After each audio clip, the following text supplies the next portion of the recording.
शिव महापुराण सप्तम खंड का 15वां अध्याय। स्कंजी बोले, हे कुंभज, इतने में दो देवताओं के मध्य एक ज्योति प्रकट हुई, जिसके प्रकाश से समस्त पृथ्वी तथा आकाश पूर्ण हो गया। उनमें से एक सुंदर आकार उत्पन्न हुआ, जिसे देखकर ब्रह्मा ने अपने पांचवें मुख से यह कहा, हे विष्णु, हमारे तुम्हारे बीच में यह कैसी आश्चर्यजनक ज्योति प्रकट हुई है, जिसमें किसी मनुष्य का आकार दिखाई पड़ा है। ब्रह्मा यह कह ही रहे थे कि उन्हें ब्रह्म स्वरूप इस प्रकार का प्रतीत हुआ कि एक मनुष्य नील लोहित वर्ण चंद्रभास त्रिशूल हाथ में लिए तथा सर्पों के भूषण धारण किए हुए खड़ा है। तब ब्रह्मा उससे इस प्रकार बोले कि तुम जो वही हो जो हमारी बाहों के बीच से उत्पन्न हुए थे। तुम्हारे रोने के कारण ही हमने तुम्हारा नाम रुद्र रखा था। अब तुमको उचित है कि तुम हमारी शरण में आओ, यह तुम्हारी हर प्रकार से रक्षा करेंगे। यह ब्रह्मा ने मोह के वशीभूत होकर यह कहा। तब ब्रह्मा का ऐसा गर्व देखकर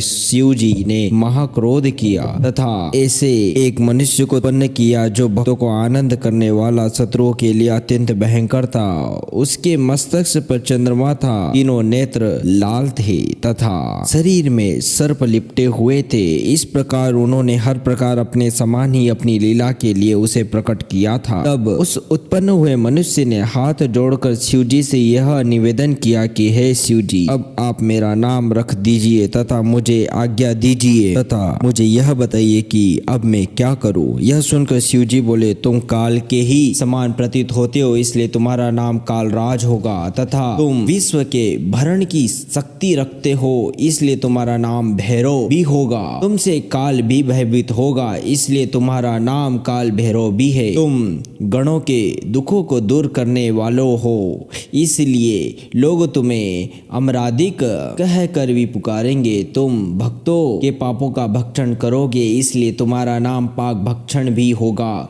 तुम सब भक्तों के मनोरथ पूर्ण करोगे। अब तुम अपना काम सुनो, मैं तुम्हें बताता हूँ। हे कुंभज, इतना कहकर शिव जी ने भैरव को यह आज्ञा दी कि हे भैरव, पद्मसूत जो ब्रह्मा है यह हमारा महाशत्रु है, तुम इसको भली प्रकार शिक्षा दो। इसके अतिरिक्त और जो भी संसार में इस तरह मेरे विरोधी है उनको उचित दंड दो। मुझे अपनी मुक्ति नगरी अर्थात काशी प्राण के समान प्रिय है, मैं तुम्हें उसका स्वामी बनाता हूँ। काशी में तुम्हारी दुहाई फिरेगी और तुम वहाँ का राज्य करोगे। तुम्हारा कर्तव्य है कि काशी में जो मनुष्य पाप करे तुम उनको उपदेश करो। जो कोई काशी में शुभ मनुष्य या अशुभ कर्म करते हैं उनको चित्रगुप्त नहीं लिखते और वहाँ यमराज की आज्ञा नहीं चलती। यह सुनकर काल भैरव प्रसन्न हुए तथा मन में सोचने लगे कि ब्रह्मा को क्या दंड देना चाहिए, परंतु उसका वध करना महापाप है। तुमको ब्रह्मा का पांचवा सिर काट डालने के कारण उन्होंने यह सोचा कि ब्रह्मा ने अपने पांचवें मुख से शिव जी की निंदा कर उनको पुत्र बनाया है,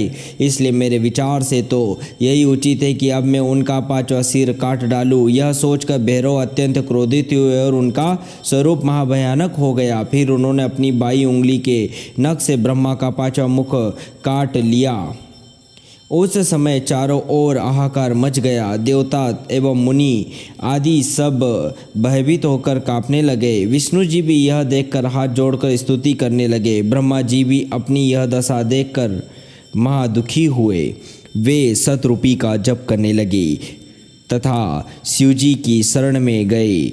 उस समय शिव जी ने कहा, हे विष्णु एवं ब्रह्मा, तुम लोग किसी प्रकार का भय मत करो। तुम दोनों ही सृष्टि को उत्पन्न करने वाले तथा उसको पालने वाले हो और हम प्रलय करने वाले हैं। हम तुम दोनों देवताओं में कोई भेद नहीं, परंतु ब्रह्मा ने अपने जिस मुख से हमारी निंदा की है हमने केवल उसी को दंड दिया। यह चरित्र कर हमने तुम्हारा मोह दूर कर दिया। हे कुंभज, इसके पश्चात शिव जी ने भैरव से कहा, हे भैरव, तुम जो भी कुछ करो यह सोच कर ही करना, क्योंकि ब्रह्मा चाहे कैसा भी भ्रष्ट हो गया हो लग गया है, तुम उसको दूर करो। यद्यपि तुमको पाप पुण्य कुछ नहीं है, फिर भी वेद के अनुसार सब कार्य करना चाहिए, जिससे कि अन्य मनुष्य भी उसका अनुकरण करे।